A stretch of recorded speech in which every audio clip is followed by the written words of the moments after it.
Welcome to the Coming Home Well podcast, the show that educates, supports, and advocates for the veteran community. Your host, Dr. Tyler Piron, U.S. Army retired, will bring you exciting conversations with amazing guests about resources, research, and military history, all geared to helping our warriors to come home well. Here's your host, Dr. Tyler Piron.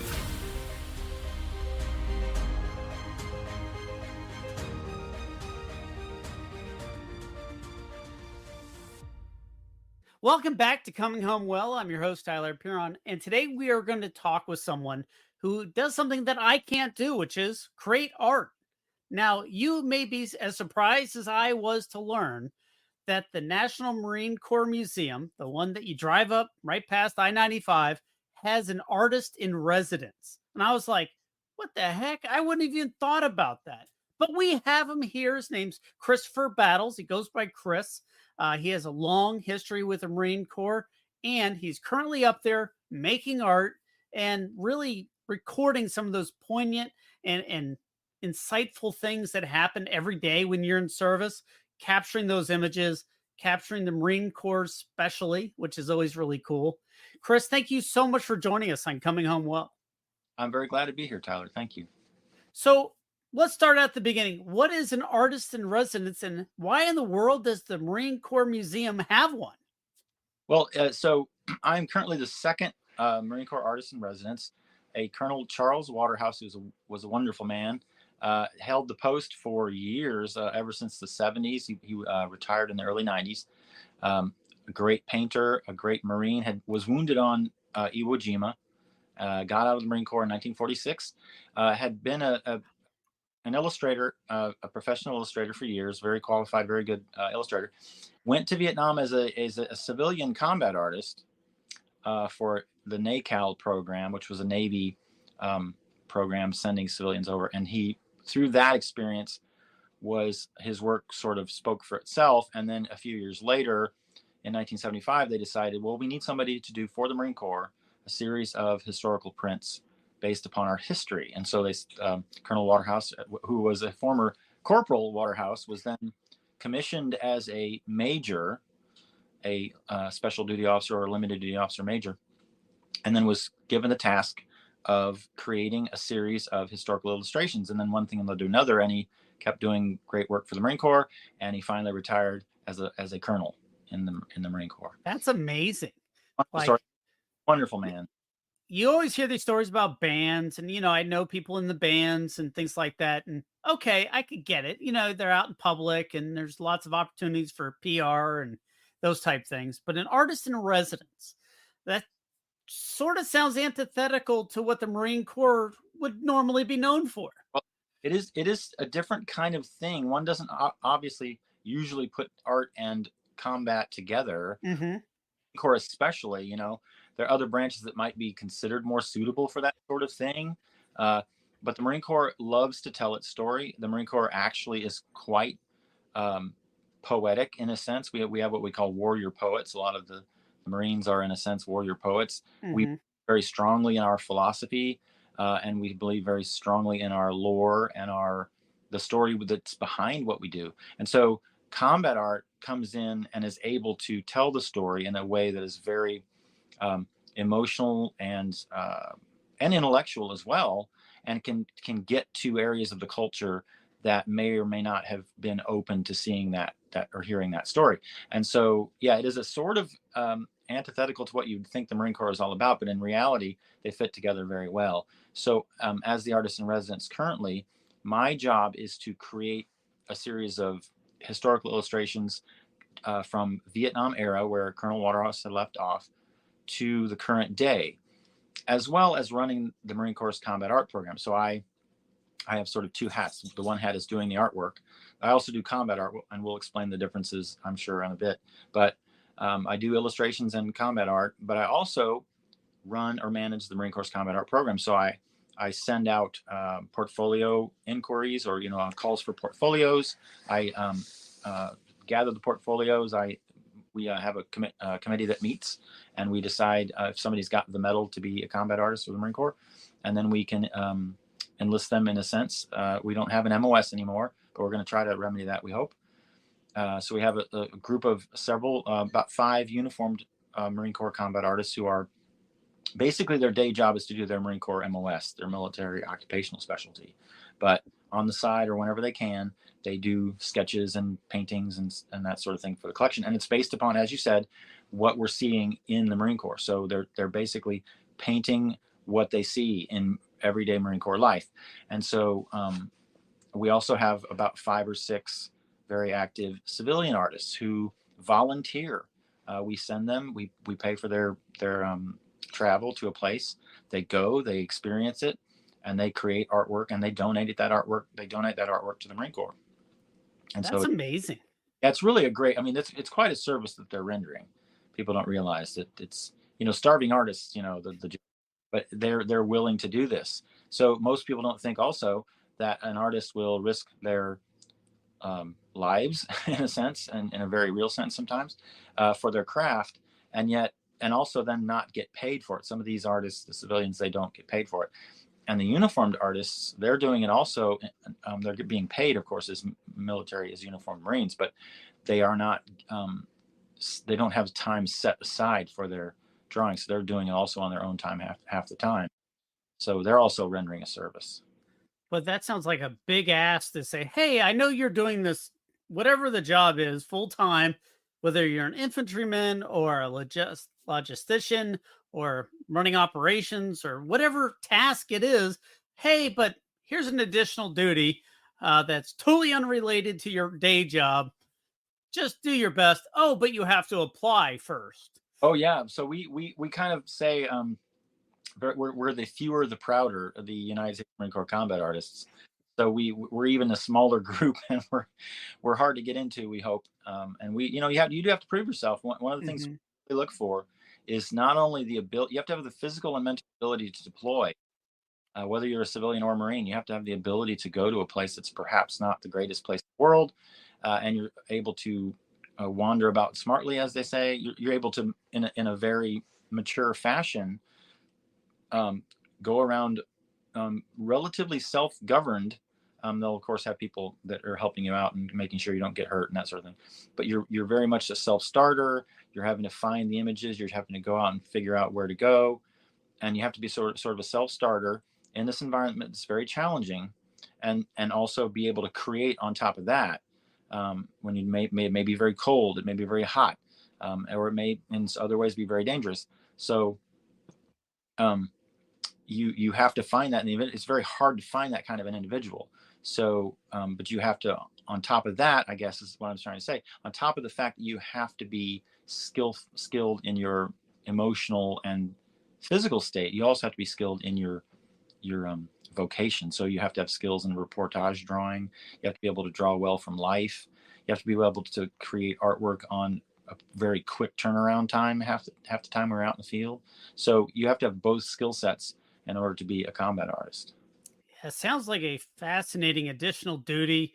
Now, back in the day, and I think you touched on it a little bit, there was an actual job who somebody like your entire MOS, military occupation, was to do combat art. Does that still happen? How did that begin? How did that end? And what's the current status of it? We currently have a secondary officer's MOS. So if you're an officer, you can have a secondary MOS, but it's not something that you can do full time. It's just something that MOS number in your record book will allow, will tell the units that, oh, this is legitimate.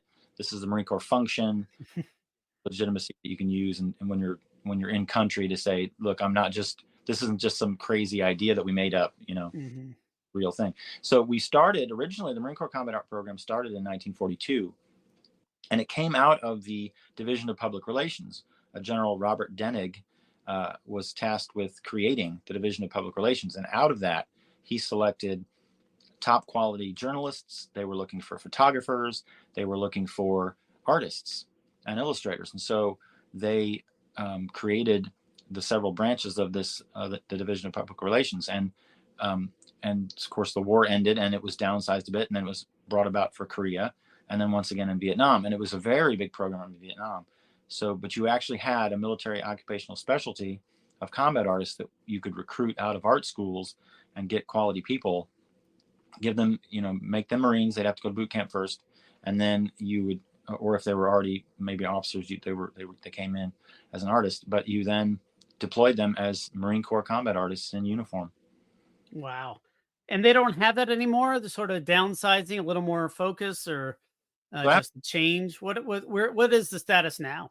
Yeah, well, so after Vietnam, it basically it fell away, and so if something is not being done well, it sort of gets lost in the sauce, so to speak. It kind of gets it's kind of like an appendage, a vestigial organ or whatever they say. It sort of fell off. Yeah. So years go by, and you basically the program then became sort of it was out of the it was before the Marine Corps Museum, but it was out of the History and Museums Division of the Marine Corps.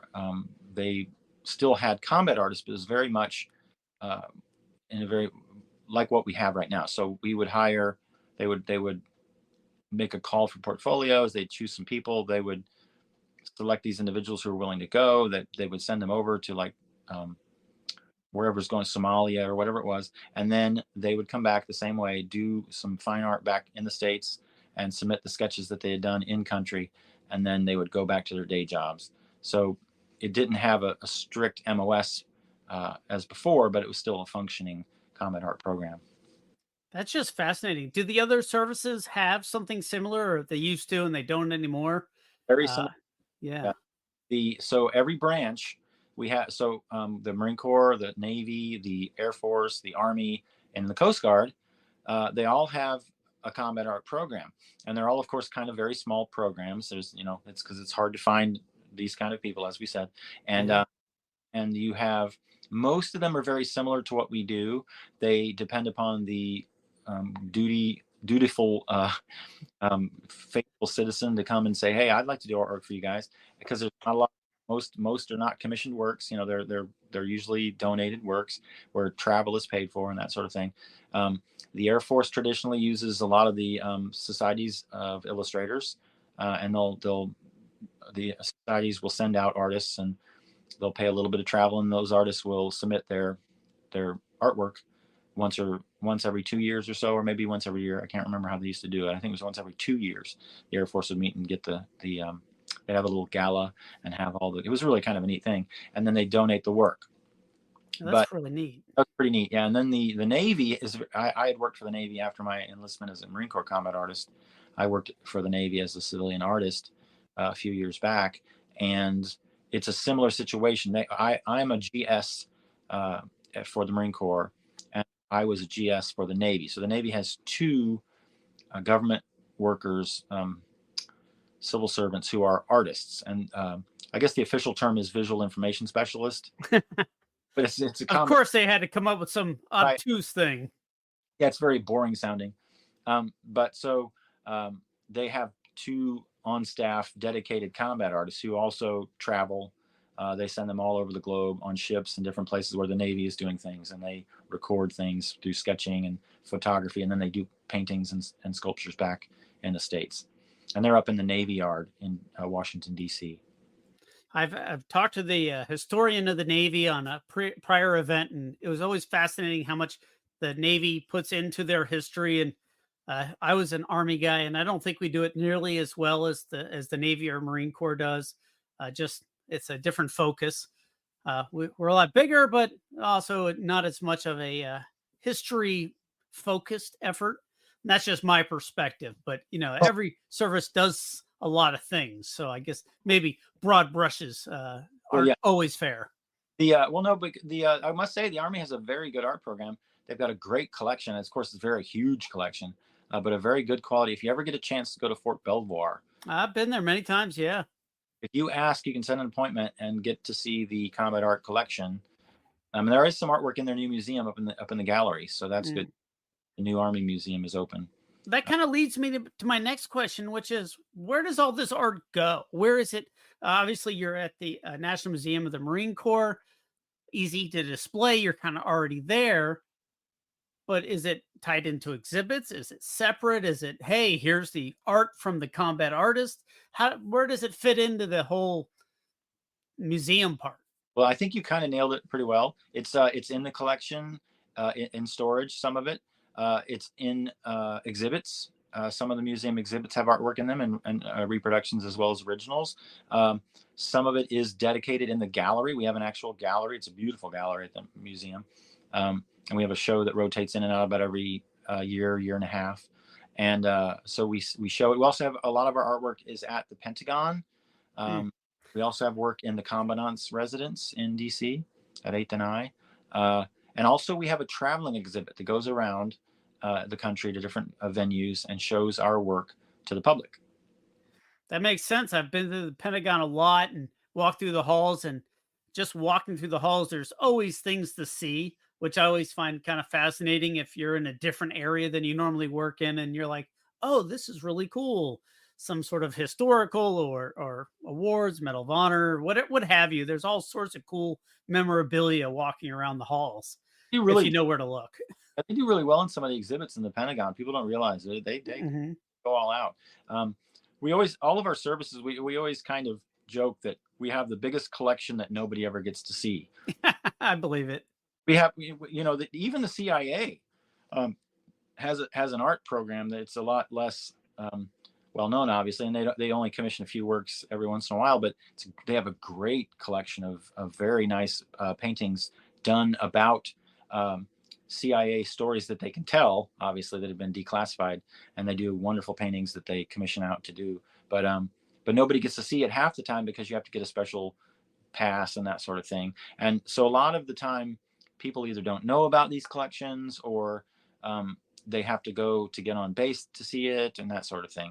But we luckily at the Marine Corps Museum or the National Museum of the Marine Corps and at, for example, the Army Museum, we are quite accessible to the public. So you don't need to come in to a gate. You don't need to have a special visitor pass. It's free to get in. You just go through the security screening in the beginning in the front door and you're in, free of charge. That's always amazing. So you talked a little bit about the types of art, everything from statues to watercolors to pencil. And I personally have seen a ton of artwork. I looked up some of yours just to get a better sense. And what I really was struck by, it was not these big moments. It was all these small moments where somebody's, a group of folks are doing something. It wasn't like, in the middle of a pitched battle necessarily, but the level of detail and the little small touches that really lend itself to, you were there, you saw this site, and then we're able to capture it. Yeah. Our motto, sort of informal motto, is go to war, do art. And encapsulates in a rather simple way, but a true way, what we do. So we go to war or to whatever thing that you need to experience, whether it's training or some sort of overseas deployment somewhere, whether in combat or in training, and you experience it. You, as an artist, you go and experience it. You look at it, you see, you follow, you experience it, right? So then you also then do art based on that experience. So then you, in whatever way your talent expresses itself, whether it's sculpture or painting or drawing, you then create a story that's faithful to what you experienced, but that does it in a way that's a little bit deeper than just a photograph or the written word, even though those are very expressive, creative methods. It's funny. A friend of mine had sent me some pictures of this display in the Pentagon, and it was a sketch, or it was a watercolor or maybe colored pencils, but they had sent me a photo of it, and it was of the porta-johns in Iraq that somebody had. Are you familiar with this? I actually have my own. So the funny thing about these, like you say, these images of life, most of the time it's the small things. Not the combat scenes, because military life in general, even deployed, is very much common everyday experiences, even if they're in a very strange environment. So you've got your latrine, or your head, as we like to call it in the Marine Corps and Navy. You have these various interesting ways to either feed the troops or to deal with the results of that feeding. A very nice way to put it. I have a whole series myself of sketches that I've done in various climes and places, as they say, Haiti or Afghanistan or Iraq or Yeah, all over the globe, where I've drawn either urinals or porta johns or those pipes that they'd put in the ground to take care of that sort of thing. Hmm. It's a very interesting story, and the funny thing about that kind of story and that kind of image, it's memorable, and it's something that a person can say, that's exactly what it was like, and it's kind of humorous, you know. And Uh, it's not the kind of thing that people would capture otherwise necessarily. Like, hey, yeah, this is where I go to urinate. Like, yeah, but it's faithful to the experience. right, yeah, and even if it's just the places where they slept or the Yeah. Bob look like, and this, one of my favorite scenes is a scene where these young Marines are talking around this ammo can. They've got a little fire going in because it's November in Iraq and it's cold in the morning. And it's just called, and they're reading books and talking. It's called A Little Light Reading. And it's not combat. Um, that very day we went on a patrol, and I've got some sketches and photographs from the patrol, and I've done work, but based on that experience. But that scene right there, it's not glorious or glamorous, but it is real, and it is something that so many people can relate to, whether or not they were in combat. Because the majority of Marines and sailors and soldiers, they don't experience combat, even though they go and risk their lives. They're in a support function. They're helping the fight, and their lives and their stories are important to tell too. No, that's a very good point. I mean, it's most people don't end up in combat, even if you're in a combat zone. And so it's like, oh, we try to, a lot of movies and things try to spice it up. But the reality is that the boring stuff that makes everything happen is the really important things. And we often overlook it, which is what I really liked about all the images that I was looking at from the Marine Corps Museum's art program. I said, oh, I get that down to the graffiti on somebody was on watch, and it was a picture of some folks just up in a tower, and there's graffiti up in the tower. And I said, that is dead on. That is exactly the type of thing that I would expect. If it was all pristine, I would be like, no, that's fake. Yeah, Yeah, things like that. and we paint. So there's a couple functions also for why we do what we do. So General Denig said that this is, he was speaking of World War II, but he said this is a people's war, and the American the public has a right to know, has a need to know, and a right to know what we are doing. And so we are, one of the functions therefore is information. So we give the public, the people back home who sent their sons and daughters, we give them the true story of what's going on as unvarnished as we can. No, that's absolutely amazing. We have So go ahead. right? So we serve history, and so we're painting for today's information, but we're also painting for 100 years from now, because historians will love to argue about what this type of bullet was or that type of rifle and that sort of thing. But we are providing also pictures which they can look at and study and even publish with their works 100 years from now. And so we provide a very important historical role as well in the future. So I have a quick sort of almost a legal question. So if it's part of the Marine Corps Museum, is it under public license? Can somebody use it? How do they access it? If you're a art history major, or you're interested in militaria, or I can think of 1,000 reasons somebody would be interested in doing research about, hey, you've been around since the 1940s. How do I see all this stuff? Well, we have a couple ways you can do it. So all of our originals are the property of the United States government, of course, right? But the images themselves, so the digital images, those are public domain. And so if an author is writing a book, say on Fallujah, and he says, I'd like to get some information and some images, he can contact the history division and the archives to get photographs and information, but he can contact also the art collection to get images that were done artistically. And as you know, art history forever has been depicted a lot for as long as it was written. Mm-hmm. Well before the camera came around, there were drawings, even cave paintings in a way, tell the great exploits of the hunters and that sort of thing.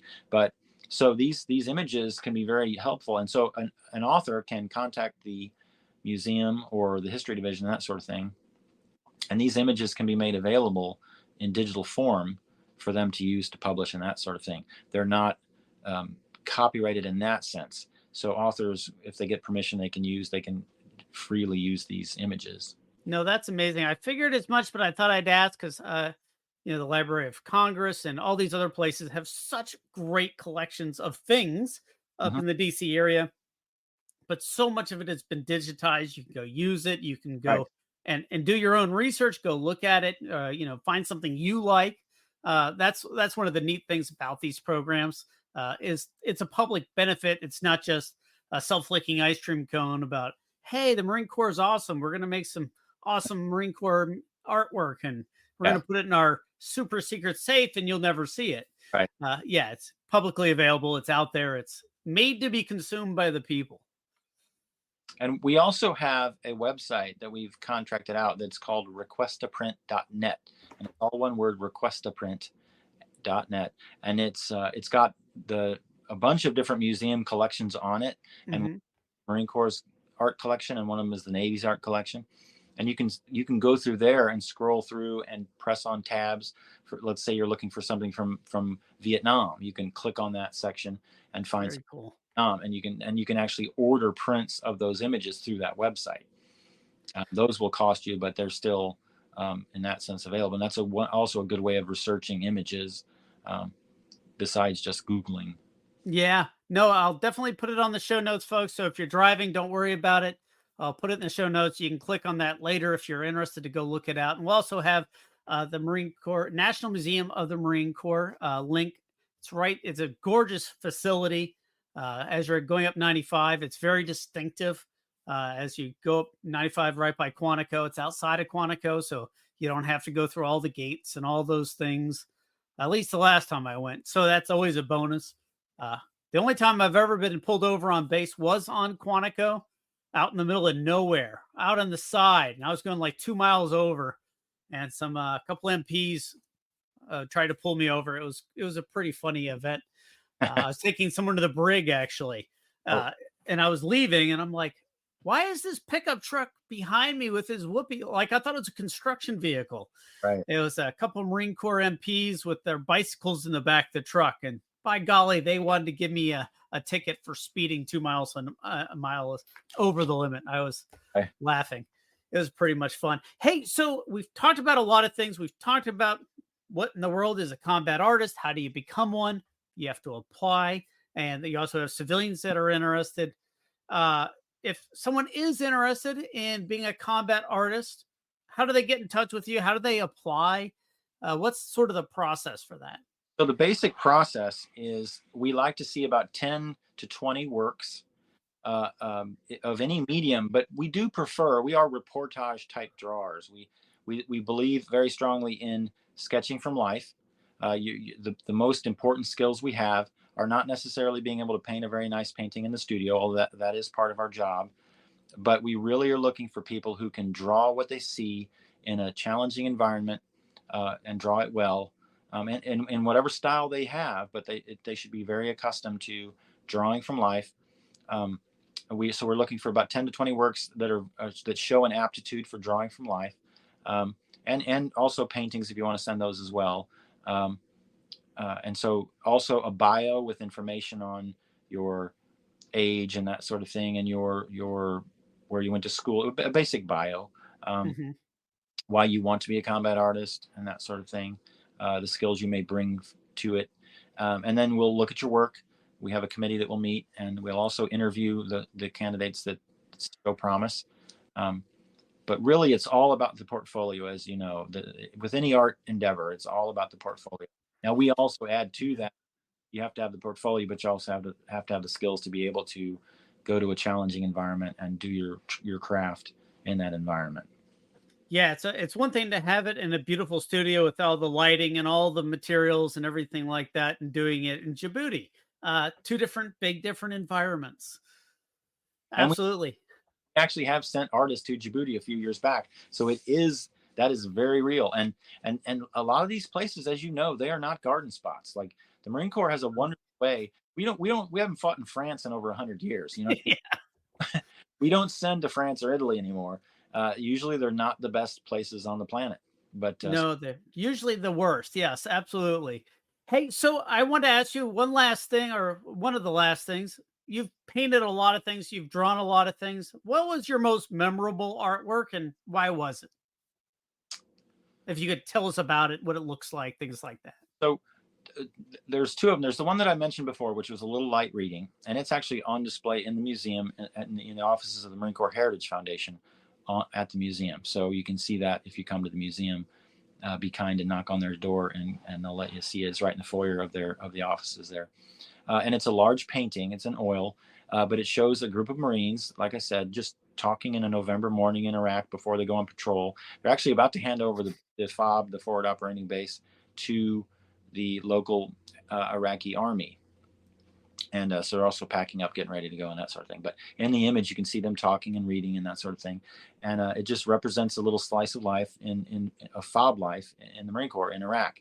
And it's one of my favorite images. Another one would have been, there's a sketch I did on a rooftop of a forward air controller, Marine aviator who's on the ground helping the infantry. And they're calling in an airstrike on an insurgent house about 200 meters away or so. We were all up on the roof, and so it was safe for me to draw. And so, because it's very rare to draw on a patrol, a lot of times I would imagine. right. The situation, it does not lend itself to being able to take the time to sketch usually, but I was able to do that, and so I got some good sketches of the Marines on the roof and the radio operator and the FAC calling in the airstrike. And so I was wondering, do you sometimes like take a photo and then sketch it from that, so you can refer it back to that moment in time, or is it more of a, the picture of your eye? So we do prefer that the sketches be done there. However, a lot of the times it would, like, let's say you're on the patrol and you're basically a combat cameraman, and you're walking around with your camera and you're trying to take a scene. So you will have to do the artwork from those images later on. So it can be a spectrum. Sometimes you'll be like in a training environment where you can have your camera and your sketch pad. You can follow the Marines. I was in Jordan recently, as a matter of fact, in July, and I was following the Marines as they did their final exercise, and I was walking behind them, sketching them as they were doing their assault into this training village, a little mout town, as they say. Mm-hmm. And they, but I was able to. So every time they would fall down into position, I was able to sketch them. I would very quickly take a photograph as well, just to get that information in case I needed to do it in a painting later on. So I've done all of those things. I've sketched directly from life. I've sketched in environments where I couldn't take a camera in. So everything done from that has to be from the sketch or from memory, but it's kind of a good mixture. Usually you're doing both. You're sketching and you're taking photographs, and then you're making drawings and paintings later on as well. So when you're embedded with the troops, do some of them shy away, or some of them ham it up, try to get their image recorded for posterity, or some others slide away? I'm sure there's a whole gamut. Oh, absolutely. In some units, they understand what you do and they immediately embrace. Some call for you to come. Others look at you like you're some alien. And once in a while, some are actually like, what are you doing here? Why are you wasting our time? That sort of thing, right? That's really, they're very, especially once they start seeing the product that you're producing and they start seeing their Marines depicted, and they start seeing their unit's story being told in this environment. They start really warming up, and then they figure out, oh, this is actually a very good thing. And so they're much more warm. But of course, then you have the when they warm up too much, then you have the Marines hamming it up for the sketch artist, and that's no good either. Yeah, I figured there would be some spectrum there. Oh yeah, it seemed to be smart to want to record some of these things. I mean, even if we serve, a full career, it's only 20 years. Right. It's a snapshot in life, and memories fade and things fade, but then you have these images that are just, so solid, and capturing that particular moment in time, or this amalgamation of things. I'm sure there's some artistic license, right. that goes into it. Like, oh, I remember that. That's just like the urinals and the porta potties. There's some of these little small things that sort of just strike at you. Memories get triggered. Oh yeah. So what's interesting, you talk about 20 years career. I had recently, there was a gentleman that I had met in Iraq who I sketched when he was a sergeant years ago. And we were in this little, one of the places I did another one of those drawings of those, the urinals and that sort of thing. But we were down in the platoon area where he was actually on duty there at the desk, believe it or not. And I just did a sketch of him. didn't think anything of it, but he had seen it after they got back from Iraq. A couple of years later, his friends were saying, "Hey, is this you?" Because I put his name on the caption, and he said, "Yeah." And so his wife cherished that drawing, and he kept it too. And then 20 some odd years later, he's retiring, and his wife contacts me and says, "Hey, he's going to be retiring at the museum. Would you please attend they invited me to the retirement ceremony." And he actually had that from the collection. We had that sketch framed and had it in his retirement ceremony to the side. So people, when they were in the reception, could see that drawing. And what I did also, when he was talking, I actually sketched him while he was talking. So I put that little drawing unframed next to the drawing. Oh, wow. So he has a drawing of when he was a sergeant in Iraq, and then a drawing of his retirement speech done many years later. Yeah.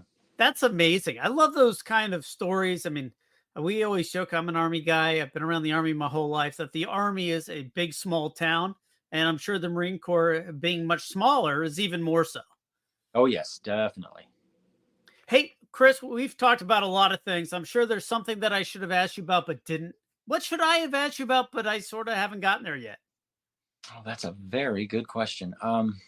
I guess I would just like to say that we're looking for all types and styles. We are generally realist, but our philosophy is we're going to send artists of different philosophies, different styles, different backgrounds, different ethnic varieties. We're going to send these artists out to these environments so that we can get a full picture of what's going on, right? Mm-hmm. So we're not just looking for one style of artwork.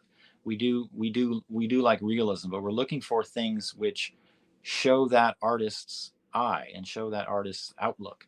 And so we think that paints a better, broader picture, and ultimately a more complete picture of what goes on. And another thing perhaps would be, we believe that combat art simply tells the story in a way that is more emotionally touching, perhaps, and in a way more personal. And we always like to say that whenever you're there in that situation and you're sketching this individual, that Marine, it helps that person's morale, because they see the Marine Corps and the United States government has thought of that individual enough to send a combat artist out there and depict what that Marine and his unit or her unit is going through. Mm-hmm. A very important function we serve, not just for history, but for morale and for esprit, and to tell the common story, to get back to the parents and the families of these service people. So it's a very, we fulfill a role that's very, it's not just an anachronism, it's an important function. No, it's amazing. And I really like the whole idea, because everybody's role is so important, whether you're a water and bath specialist or you're a machine gunner.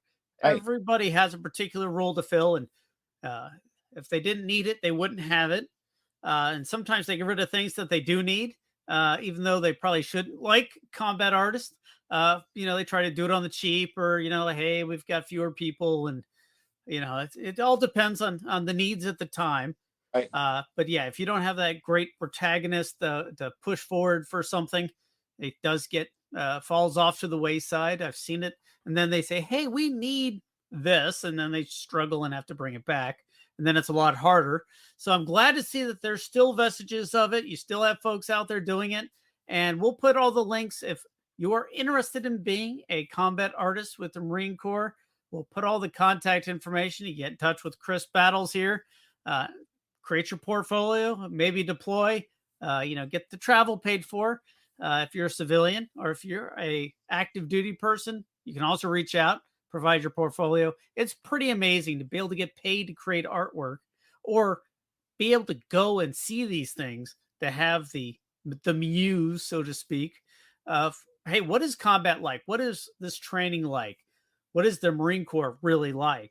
Which you're not going to get necessarily, because, it's so surface level. And that's what I loved about when I was doing all the research for this show and seeing all the artwork. And it's all these small pieces, these insights, and these little flashes of time of things that nobody would normally pay attention to. The urinals and the Right. The guy sitting around just, reading a book with a little fire and an ammo can, getting ready to go on patrol. That's Right. not the exciting part, but it's a daily part of everybody's lives. Folks, we've been talking with Kris Battles. He's the artist in residence at the United States Marine Corps National Museum of the Marine Corps up there at Quantico. Go check out the national museums. They are absolutely fantastic. The Marine Corps one is, as you would expect, with all their history, just an absolutely great way to spend an afternoon. If you're headed up to DC, it's, maybe a 45-minute drive out of DC. It's definitely something to put on your to-do list. We're all over the country. So if you're in Virginia, like I am, it's not far, but if you're traveling to DC for all the Smithsonian's and all the other things, add it to your bucket list. It is absolutely amazing. Kris, thank you so much for joining us on Coming Home Well and sharing the story about how the sausage gets made and how you find the artist and all the things that makes it so possible. Well, thanks, Tyler. I appreciate that. It's been great. And you've spoken very well about the art. I'm glad. It shows that you looked at this stuff very well, because it looks like you've described it very well, what we do. I'm glad that I gave it credit. I was able to describe it with the amount of reverence that I have for it, because I was blown away. I love art. I have no artistic capabilities, but I know what I like. I go and I buy a lot of art when I'm traveling. Go to the small artist and find something that I like, and then I'm like, oh, I want that one. And that's what our house is full of, because I can't do it, and I have to appreciate the folks who do. So it's hard to find cheap art, but if you can find the people who love art, you'll find great art. Okay. Hey, thanks, Kris. Thank you so much for joining us on Coming Home Well. Thanks for joining us this week on Coming Home Well with Dr. Tyler Piron. If you enjoyed this episode and you'd like to help support the podcast, please share it with others, post about it on social media, or leave a rating and a review. Thanks again. And until all are home and all are well, this is Coming Home Well.